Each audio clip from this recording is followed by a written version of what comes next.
passed the law for no-knock warrants in the name of my son, Amir. We demand justice. Welcome back to another edition of Enough Said. My name is Dan Barreiro, joined as always by Justin Gaard. And Lori Fisher will, of course, officiate over today's program again. Some very serious stuff early, and we get to some toy department stuff later. Hi, Lori. Hi, guys. Thanks for joining us tonight. Minnesota is in the national spotlight when it comes to no-knock search warrants. A Minneapolis police officer shot and killed 22-year-old Amir Locke during one last week. Amir's family, who we just heard from his father, and some groups of activists and lawmakers are calling for a full-out ban, while others just want more restrictions. Either way, as we've talked about, it is a very complicated situation, Dan. It is, and I think on the basis of the information we've got the last few days regarding what was in the warrant, the police had reason to believe they might be walking into a potentially dangerous situation. But I will say, as someone, look, neither one of us, obviously, any of us, have a lot of experience with law enforcement, so right. I tend to try to go to people I respect and trust and lean on. And from them, I get the feeling here that this was a system failure. Now, again, the story can change on the basis of new information, but on the basis of what we know now, I think there's reason to believe that this approach asks for potentially this kind of end. There is such a thing, I'm told, in law enforcement, and a lot of police believe in it, in breach and hold, in which case you would breach the door the way they did here, although they had a key, but then you hold. You don't do the mad rush, which may lessen the possibility that you have this kind of horrific outcome on the end. It doesn't prevent it, but it might lessen it. St. Paul, of course, doesn't even believe in these sorts of searches. They believe a safer and more effective approach across the board for police and for what they might interrupt is a much slower, more deliberate approach in which they're willing to wait and wait and wait. And they believe, I think, and I think there's reason to believe this is a much better way to go, is that you have a better chance. Eventually, you again might have to breach, but right. You have a better chance of avoiding this kind of end, which when it happens the way it does for a police department that has been under siege for all the obvious reasons, now takes 5 more steps back. And so even good cops are caught in the middle of this particular narrative, so nobody wins, and in this case, a life was lost. Well, there's a reason why they don't do them very often, as you said, because this can be the end result of them. You've also got the ambiguity in the language from the city of Minneapolis, right, the last year or so when they said we got rid of all of these, and then they said, well, maybe not. So that's like a whole nother separate issue, but you're 100% right, and specifically with this warrant, remember what started this entire case. A 38-year-old was killed on the street. That's who they were looking for, right, in St. Paul. The people that killed the 38-year-old over in St. Paul, when they started rallying up the suspects, looking around, they found them on Instagram. Guns were all over the place on all different kinds of social media sites. They kind of did know what they may be walking into, which for me is the reason why you don't do it the way that they did. And that's obviously hindsight is 2020. And I'll say the same disclaimers that you did, Dan. We have no idea about it. But just think about in your own life. Early in the morning, someone wakes you up, you're startled, you don't know what's going on, you're going to panic. And if you're going in, presumably, into a dangerous situation, I don't know what else could have happened here. So hopefully they do take a huge look at it, a fresh look at it. We talked about on the radio about all the different, the breach and hold and all the different ways that you can try to mitigate damages here, but this was a big whiff. There's no question about it. There are no certainties here. Right. But the people that I'm talking to aren't anti-cops. They are police saying there are better ways to get this thing done. And it is important what you brought out, though. We have to spend, I think, a good amount of time on what started this case. A 38-year-old man, engaged, I believe, father of 4, I believe, gunned down and left for dead on the street. Right. This is a serious case. That part of the violence can't be left out when we're having this overarching discussion about what's going on in the community. And there's yet another piece. The individual who's now arrested, the 17-year-old, was on probation, and there's an open for another shooting. Right. So there's the question of, we need to move on. What exactly, why was he even out on the streets? All of these stories should be a part of our conversation going forward. If we're concerned about what's going on, and Fox 9's been all over it the last couple days, we're having, we're averaging a couple of shootings a day and killings, and it cannot be left out of the story. Enough said. Well, not enough said, but You know what I mean. Let's move on. The Bengals will work to win their first national championship when they face the Rams this weekend. Super Bowl 56 takes place on Sunday in LA. Cincinnati has only been to the big game twice and hasn't been there since 1988. I'm assuming you guys are going to both watch. Who are you cheering for, the Bengals or the Rams? Well, Justin, Dan? Come on. Justin, you start, but she's got to know us better than that by now. What do you mean? It has to be. Well, Do we here's really the thing. have The to have a Bengals rooting haven't interest? won, Can we but not then just have a rooting the Rams interest? is our guy now, so like. Well, I hope it's a what great are we- game. I'm going to do that. Let's just I'm going do to that limp in rooting with that. interest. Let's make it a and good Lori, game. to be fair, Lori just wants to skip over the game and get right to the halftime That's true. show, which we talked about at the time. That's coming up a little bit later. And as Lori and I are of the same generation, I'm all about it. I am looking Snoop forward Dogg. to that as well. I love the Bengals story. I love Joe Burrow. Joe Burrow a couple of years ago comes out of nowhere. LSU throws like 50 touchdowns, becomes the #1 overall pick. He's like the coolest guy ever, right? He can wear whatever he wants. He's got the cigar deal. He gets sacked a dozen times a game, doesn't care. I love the Bengals story. It's great, and it gives everybody hope that you can turn it around quickly if you find the right QB. But I've been riding Matt Stafford forever, Dan. You know this. They've gone all in on this year, trading first-round picks in perpetuity, basically, to load up on this team. Von Miller, Matt Stafford, Odell Beckham Jr. They've got Cooper Kupp, who could have been an MVP candidate this year. Love their coach. Great BMI. I think the Rams win. And the Bengals are becoming just a little bit too trendy this week as the underdog. Well, that does happen, and there's two lessons here I think worthy of our consideration, especially among Vikings fans.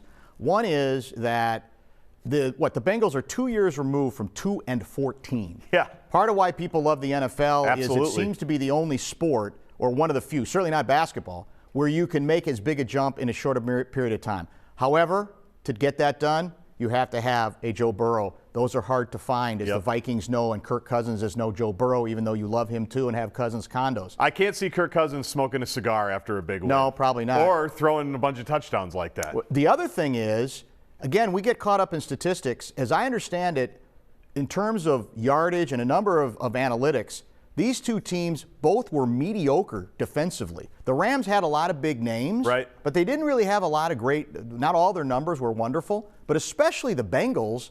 You say, well, what do we worry about all this stuff for, where somehow their team played well enough and very well second half against Kansas City defensively to get here. So it ends up with, I guess, confusion on, all right, what are the priorities for this new administration? What matters? And I think what we're learning more than anything else, though, it's you better have some really good production at the quarterback position. And if you have potential greatness at the quarterback position, any coach can look good. And that's, unfortunately, what our new coach, who I know we're going to talk about now, that's what's staring him in the face, no matter how much he allegedly loves our guy, and no matter how much allegedly J.J. Jefferson loves our guy. Well, I'd say it helps if you have an affordable quarterback, and that's why the dream has always been for organizations to hit on their first-round quarterback or young quarterback, not have to pay him until year 4 or 5. Because once you get into the $40 and $50 million QBs, which now there are a couple, including our own, that's when things get dicey for teams. We got a score? What do we think the score is going to be on Sunday? I'm going to go Rams as well. I'm going to say Rams. I'll say like 31-26. Okay, yeah, so no. I was going to say 27-21 and Rams and Eminem 1 million forever. Eminem is really nervous, FYI. I just read that. He said it's very nerve-wracking. He hasn't performed for a while. That's just him setting up things up. He He'll wants be to fine. make people Big feel stage. sorry. Marshall will be fine. Come on, man. He's a pro. All right, go ahead. Rams Soul Drain, Snoop, and everybody else. Go ahead. Rams offensive coordinator Kevin O'Connell is soon to be the Vikings' new head coach. It's unknown, though, at this point of when he's actually going to be here and hold a news conference. Earlier this week, he talked about where his attention is this week. My main focus has obviously been, of course, would be making sure that, the Rams are, for whatever I can control, as prepared as possible for this coming Sunday, while also having, kind of that long-term thought process going on at the same time. And it sounds like the Vikings also have their next defensive coordinator, former Broncos Ed Donatel. Dan? Yeah, he's got a really nice smile. It appears, our new guy. His BMI is good. He looks like he's in great shape. He's very young. He's got a Peloton, probably. Literally, if you did like a word search on the word collaboration, on the quotes of Rams players talking about him, anybody who's been around this guy, that word is in there like every paragraph. It's uncanny. And all that may end up contributing to the fact that we have a Bud Grant level institution of a coach. but we don't know because it's all words, and I'm already nauseated and tired of it. I'm actually more interested in what he's going to do with the offense, with Cousins, and quite frankly, where the new coordinator fits in if Ed Donatel is the guy. A guy's been around forever, but is known more for 3-4, which we haven't played in about 40 years. Yeah. And I don't even know if we have the pieces to do that. And I thought it was all supposed to be about now we have flexible coaching that actually responds to whatever the talent is. And now it sounds like they're going to try to force a team that I don't think is equipped for the 3-4 defensively to play the 3-4. So you tell me how that's if you're talking about for next modern year, and collaborative and progressive. It doesn't sound very progressive to me. But however, what if they come in and part of the discussion was, well, we got to figure out the quarterback, number one, but you realize you spent a lot of money on aging defensive players too, and maybe we don't need a Harrison Smith. Maybe we don't need a couple of interior linemen. Maybe we finally move on from Anthony Barr, right? Anthony Barr was like Zimmer was his number one fan, right? I mean, he was a key cog in the Mike Zimmer defense. So I'm presuming part of the conversation was they're looking at the defense, which, by the way, hasn't been very good for the last couple of years, and they're saying we can move on from some of these guys and fit the scheme we want to do to players that we're bringing in. Now, is it going to work in 2022 right out of the gate? Does that include Daniil? Are you ready to punt on Daniil? Because a lot of people don't think Daniil's a 3-4 guy at all. That's possible. That's possible. Maybe you can trade him. And maybe I don't know. By the way, he's also been hurt too, so who knows? Donatel used to be the Packers coordinator. If you go back far enough, he's part of one of the most infamous plays in Packers history. Gave up a 4th and 26 conversion, cost the Packers a game in the postseason, got fired 4 days later. How's that make you feel? Well, that was so long ago that Lori was getting pictures with Jerry Springer on spring break when that happened, and I had 3. Welcome back to Enough Said. Time for the Lightning Round. The Wild is still ranked 3rd in the division behind the Avalanche and Predators. Marcus Foligno suspended for 2 games from what he did earlier this week. Dan. Yeah, guy's got nothing on his record. I don't think he's ever been fined, but I think it's a legit punishment. I know the player he went after was an instigator, but you go to the knee, use the knee to go to the head. You can't do it, even if it doesn't. Some people say, well, he wasn't hurt that bad. Not going to work for me. I'm fine with it. Wild Nation apparently. They're mad. Well, it's the only sport where you can get in trouble for retaliating, and the guy that did nothing. Which was why the whole thing is. The Iowa Athletic Department apologized to Badgers wrestler Austin Gomez after an Iowa fan yelled a racial slur at him as he left the mat last weekend. Iowa says they are committed to providing a safe environment. Justin. Yeah. Sure, that's what they say. Go stand on the sidelines at Kinnick Stadium during a game, maybe a night game. I mean, every fan base has their bad apples. I don't think this is an indictment on the entire state of Iowa, but it's inexcusable. It's inexcusable, and hopefully they can find out who it was and make sure they never go back to another match, meet, game, whatever it is. We talked about this similar story. Was it Carmelo last week or 2 weeks ago? Yes. One by one. Get him out of there. Get him out. Yep. It's like you ain't going to get everybody, but that's the message you got to send every time. And it ruins it for the rest of the people, because most fans are good. There's idiots that need to be out of there. And Dan, I know you've really missed it. You've been I don't know, kind of in a somber mood the last few months because the cherry's been gone from the sculpture garden. Well, guess what? It has been getting a makeover in New York, and it's back next week. And now we can go there and take our Enough Said family photo. What do you think? Well, I can sleep. Actually, I would take. I've been tossing and turning because something just felt like there was a void in my life, and you would drive by it. Clearly, it was the cherry wasn't there. What if it's not properly, when we get it back and we go, wrong color paint. Got to take it back, man. That's either the wrong color paint or you didn't really clean it as much as you said we did. How expensive, by the way, was it to clean I'm not this sure, but you enjoy it for the next 10 years because then it needs to go back and get its next Every 10? next round. Prom's right around the corner. So what get those prom photos. It's our money, too. Right I'm sure it's taxpayer money. Yep, the State Fair announced one of its grandstand acts this year. It's going to be the Zach Brown Band, which I feel like is very popular in Minnesota. They're going to perform on Friday, September 2nd. So the State Fair right around the corner, Justin. And we won't broadcast from there. I was going to say, can we go to this show before a live edition of Enough Said? There'll be Friday, September 2nd. A 20% threat of a rainstorm. Oh, we can't go there. So why do you even tease the State Fair knowing that you're not going to allow us to do shows from there? Well, let's talk about the Super Bowl halftime show because we have to get to this. I know, I'm just so excited. Eminem, Mary J. Blige, Dr. Dre, Kendrick Lamar. Who am I missing? Snoop Dogg. What do we think? Like I said, Eminem said he's very nervous because he didn't use these words, so I'm going to make it a little bit TV friendly. But if you mess up, the mess up is there forever, which is true. I can't wait. I mean, I'm nervous too. This is in your wheelhouse, and Yeah, both of you. It's not in my wheelhouse, but it might be electric. Well, I'm nervous because I think it's gonna be electric, how can it for sure. possibly live up to the expectations that Lori and I have placed on it? Probably can't. That's why I've already I'm nervous produced the about show. it. Let's see what happens. And we might. Are they listening to you, Lori, about your ideas? I don't know. They haven't responded to my tweet. What song should they start with? Should it be California Love? I mean, should they go cliche, Lori? I mean, you wrote out the set list. What should they go with? What should they say? I think it should start with hold up, wait, and then the fireworks start. Hold on, you broke up. Do that again. What was that? Hold up, wait. Enough said.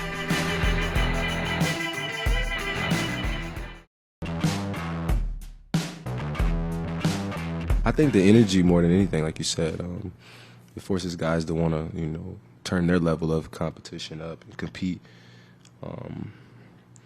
It gets our quiet fans involved as well too. So I think it's good for us to have somebody like him that kind of wakes people up.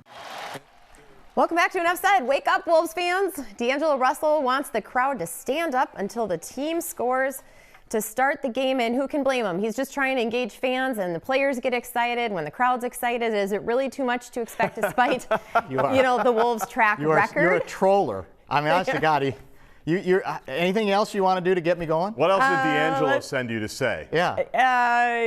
You guys can just take it away.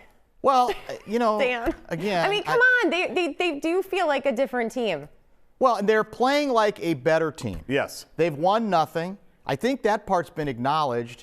I do like, because people are defending D'Lo and saying, well, in fairness to him, he doesn't really know what it's been like. I'm saying he's been here long enough now, to me, to have a little bit of, it's not going to take deep study. In fact, do you remember, Justin, when the Wolves record all time fell to 987, and I have to look it up because the numbers are so big, 1,524? I do remember. At that moment, apparently, the Wolves had the worst winning percentage in all of sports, all combined over a period of their history. Was it us in Tampa Bay? The Bucks, right? It was, and you know how recent that was? It was last March. Yeah. And D'Lo was a part of that team. Yeah. So I get he wants it to be a new era. He wants people to be more involved, but he's got to have some self-awareness that there's a lot of PTSD sports style in this town, and it might take Wolves fans who in their history have enjoyed 2 playoff series victories more than a minute to get on board in a way that's going to want to put D'Lo and the other members of the Big Two on his shoulders. Please stop pretending that the world only began when you got here. Well, I'll also say the sample size for that particular game, and I know he's talking about globally, like other games and really all season long, and Minnesota fans are quiet by nature. We're not self-starters, right? We never have been. We very rarely will be. He was also talking about a Sunday matinee game against the Detroit Pistons, like not exactly a lit environment. Right. It's not exactly like one you've waited your whole life to go for. However, because, I was tough on this thing because I said, come on. We have a picture of me. We showed it on this show, a 7-year-old Guardsy, possibly seeing things in the future, knowing that how bad the organization was going to be. I've been with this team from day one. You're the super fan. He's got to know about the history, but I do like how he has turned it a little bit and said, hey, let's just do this thing together. You like us, we like you, come on in. And now when they show up on Tuesday, I think it actually out of nowhere is going to be kind of a randomly good environment. So now it's up to them, by the way, to continue to play well. Will he be available? That's Will D'Lo play? That's the other one. Because he misses too many games for me. Yeah. He's playing better. I've acknowledged that on certainly the radio, maybe on TV he has before been. as well. I give him full credit for that. It's just we gotta wrap it up. Just roll my eyes. You worried about Ant? You guys apparently all fall for it. I fell for it. Yeah, I'm back in. I'm back in on If that's D'Lo. what it takes to manipulate people here, we're sad. We are suckers for fun teams. We got a lot of baggage here. Okay, we gotta move on. Well, do you really want to move on? I do. I do. Well, it's just annoys me. We're gonna move on to Winter Can't Olympics. tell, I know, but. The Winter Olympics are still underway, and one of the best alpine skiers ever is not doing as expected. And unlike many other sports where you can kind of bounce back in a game, whether it be hockey or basketball, we know that some of these events, you get one shot and one shot only, Dan. You do, and here's what's remarkable about how it's gone for Michaela Schifrin. She's the most decorated in the slalom event. I think she's won 47 World Cups, which is unprecedented. It's never been done before. In her third event, which she just participated in, she finished 11th and was delighted because she finished. Because she has had such trauma after not basically lasting several seconds in two of her better events, including the slalom, which is her best, that she now was just breathing a sigh of relief that, well, 11th, okay, well, at least I finished the race. And to me, it's part of the appeal, but also the cruelty of these sorts of individual events, especially Olympic events, where that's what you live for, is these moments as an athlete every 4 years. And Michael Jordan can start 0 for 10 in the NBA Finals still be the player of the game. You don't have a chance to recover in the sport that she participates in. Well, it makes you appreciate. I mean, I think we appreciate it at the time, but I think it's a good reminder when Michael Phelps does what he does. Absolutely. And Simone Biles doing what she does. Schifrin as well. Hugh McCutcheon, the Gopher volleyball coach, he spent time with the men's Olympic team and women's Olympic team. And he had a great phrase for it. He said, you spend every waking minute of 4 years to be good for 2 weeks, to be great for 2 hours. That's or less. Exactly right. I mean, that was for volleyball. And you said you just hope at the end of it, everything that you did was going to be worth it. And it was particularly gut-wrenching when Schifrin said, I'm basically doubting everything I've ever done my entire life as it pertains to skiing because she had struggled so much. But that is why we doubted her last so 15 years. That's what she said, right? Like every move I've made, I'm doubting it. But that's why they are in the rarefied air. That's why people watch it, even though this year the ratings are down. That's why NBC pays billions of dollars for it, because it's that type of interest. Closed circuit, by the way, to the people who are whining that they kept the camera on her too long after her slalom as she was frozen there on the snow. That's the story. That's the story. It's called The Thrill of Victory and the Agony of Defeat. And sometimes the agony of defeat is every bit as compelling and humanizes the individual. This isn't about, well, you're not being fair to her. It's this patronizing thing that we have to protect her because she's a woman. She didn't need protecting. Right. In fact, she was perfectly willing even to speak, as difficult as it was to do it. So they're covering the story the way it needs to be covered, and that is part of the story. You know who said you only get one shot, Justin? Eminem. There we go. Of course I know. Good job. Said that. Valentine's Day. Who's very nervous, by the way. Valentine's Day is his only shot at the Super Bowl. On Monday. So I'm giving you guys another reminder, just in case you forgot. But Minnesota is the second best state, according to the Senior Resources website, Seniorly, for seniors looking for love. We're talking about 65 plus. We're right after Idaho and right before Wisconsin, and Mississippi is the worst. So if you are single and ready to mingle, so it's a fertile environment for senior citizens is what you're saying? Yeah. I mean, is that what you're telling us? Because they looked at men versus women ratio, income, life expectancy. We live longer. So very healthy here. So all a lot our seniors of are healthy here. Senior citizens that are going to be around for a while. I don't understand. I feel like this is another troll job by it might be. Lori, There's so many in your of these. direction. There's only one person of that age or older. Well, it is funny. I have cede the floor to Dan on my notes here. Take it away, Dan. I have nothing to add. That's what I mean. Is this an ageism kind of a thing here, where you feel like you can get away with it? I mean, first of all, I'm married. Secondly, I just feel like you wouldn't have included this except for the fact that one member of the panel happens to be of a certain age. So thank you for that. Thank you for that reminder. And I'm most curious. But hey, income, you're good. Health, you're good. Here's the thing. I think, though, as now, I'm not a true Minnesotan. I know you'll never let me be. Right. But especially I feel like I'm becoming more Minnesotan because my number one thought when Lori mentioned this was, who's ahead of us? Yeah. I mean, no one's possibly as good as we are.